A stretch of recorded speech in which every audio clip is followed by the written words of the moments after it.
বাংলাদেশে হাজার হাজার আজিজ বেনজির তৈরি হয়েছে বলে মন্তব্য করেছে বিএনপির মহাসচিব মির্জা ফখরুল ইসলাম আলমগীর। গাজীপুরের চান্দনা চৌরাস্তা সংলগ্ন একটি কমিউনিটি সেন্টারে বিএনপির প্রতিষ্ঠাতা সাবেক রাষ্ট্রপতি জিয়াউর রহমানের ৪৩তম শাহাদাত বার্ষিকী উপলক্ষে মহানগর বিএনপি আয়োজিত আলোচনা সভা ও দোয়া মাহফিলে প্রধান অতিথির বক্তব্যে তিনি এসব কথা বলেন। মির্জা ফখরুল বলেন, একটি বেনজির একটি আজিজ নয়, এই সরকার হাজার হাজার আজিজ বেনজির তৈরি করেছে। সাবেক আইজিপি বেনজির আহমেদ তার হাজার হাজার কোটি টাকার সম্পত্তি কখন করেছেন? যখন তিনি র্যাবের ডিজি ছিলেন, পুলিশে আইজি ছিলেন, তখন তৈরি করেছেন।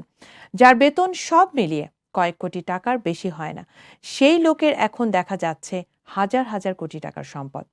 যখন এটি ফাঁস হয়ে গেল এবং যুক্তরাষ্ট্র যখন স্যাংশন দিল, তারপর কিন্তু তাকে তারা আইজিপি করেছে এবং সমস্ত দায়িত্ব দিয়ে রেখেছে। মির্জা ফখরুল আরও বলেন, এই বেনজির মে মাসের ৪ তারিখে পুরো পরিবার নিয়ে সিঙ্গাপুর চলে গেছে। কাগজে কলমে বলছে মাত্র কয়েকটা ব্যাংকের যে অ্যাকাউন্ট, সেখান থেকে ৬০ কোটি টাকা তুলে নিয়ে গেছে। ৬০ কোটি টাকাই নয়, আরও অসংখ্য টাকা তুলে নিয়ে গেছে। এরা কি চোখে আঙ্গুল দিয়ে বসেছিল? ইমিগ্রেশন ডিপার্টমেন্ট কি চোখে আঙ্গুল দিয়ে বসেছিল? সরকার কি চোখে আঙ্গুল দিয়ে বসেছিল? কিন্তু তারা যখন চিকিৎসার জন্য বাইরে যেতে চান, পাসপোর্ট ভিসা নিয়ে এয়ারপোর্টে গেলে তাদের ১.৫ ঘন্টা থেকে ২ ঘন্টা বসিয়ে রাখে।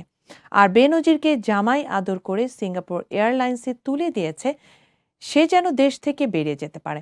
সাবেক সেনাবাহিনীর প্রধান জেনারেল আব্দুল আজিজ সম্পর্কে মির্জা ফখরুল বলেন, এটা গেল একজনের কথা, আরেকজনের কথা বাইরে বেরিয়ে এসেছে। তার বিরুদ্ধে আমেরিকা স্যাংশন দেওয়ার পরে এখন সরকারের টনক নড়েছে, এখন বলছে তদন্ত করবে।